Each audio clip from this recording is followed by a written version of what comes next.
Hello there, Tyrant here, and I just finished watching the latest episode of Black Clover, Wounded Beast. And so, both Asta and Leopold are kind of put in a bind with the rest of these villains who I forgot their name. They're like the Eye of the Midnight Sun or some shit.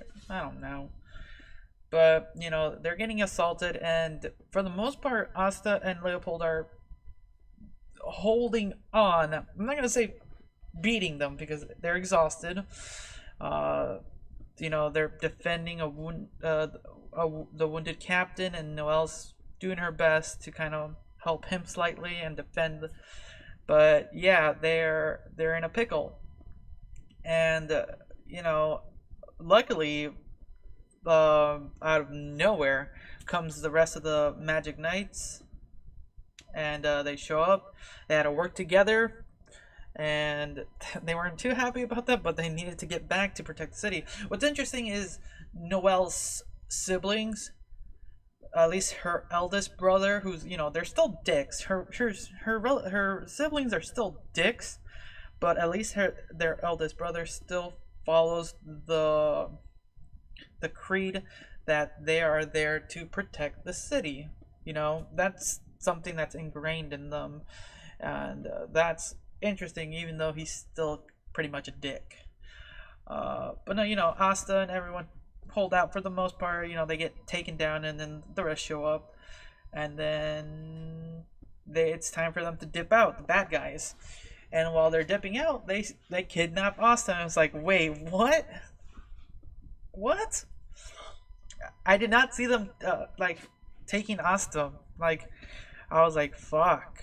And Noelle's like, we need to go rescue him, but they have no way to track him or anything, and I was like, fuck. So what's gonna happen? Because I don't know forgot what number episode this is, but we're getting to the point where stuff is happening, and then out of nowhere, Asta gets captured, and we're wondering what's gonna happen to him, and I'm honestly baffled. But as we see them go back to their secret hideout in this place, and they're all fighting. You need to kill him. He's dangerous. You're not supposed to have him. But that girl, crazy one who wants to dissect him, she's like, no, I want to mess with him and see how he works. And okay, fuck. And then I thought it was gonna kind of end with them walking into it, because out of nowhere, the Wizard King shows up, and I thought that was how it was gonna end. Just the Wizard King, boom, end next week. But no, the Wizard King kind of shows off his why he's the Wizard King. Basically, he's he's badass. He's powerful. He is the Wizard King for a reason, and he shows it. He has interesting magic.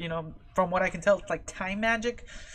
Because he was able to kill 2 of them, and then seal the other 5 in these time capsules, which was really interesting. But this was Asta's first time seeing what the Wizard King is capable, and what he has to surpass to become him. So yeah, that the episode itself was it wasn't bad. It was a little bit jarring because there was a lot of repetitiveness. Because the intro kind of was a little bit of last week's episode, and then when the episode came back from its mini commercial, I would say, going back, it repeated again. It kind of bugged me a little bit because I kind of wanted to see more of the action. But besides that, it was a reasonably good episode, and then it kind of ends with the surprise of maybe they're the evil people leader. So yeah, it's just the Wizard King and Asta versus this leader person or something. We're just gonna have to wait and see, and go from there. Alright, those are my thoughts on this episode. Yeah. God, that was... So, thanks again for watching. Until next time.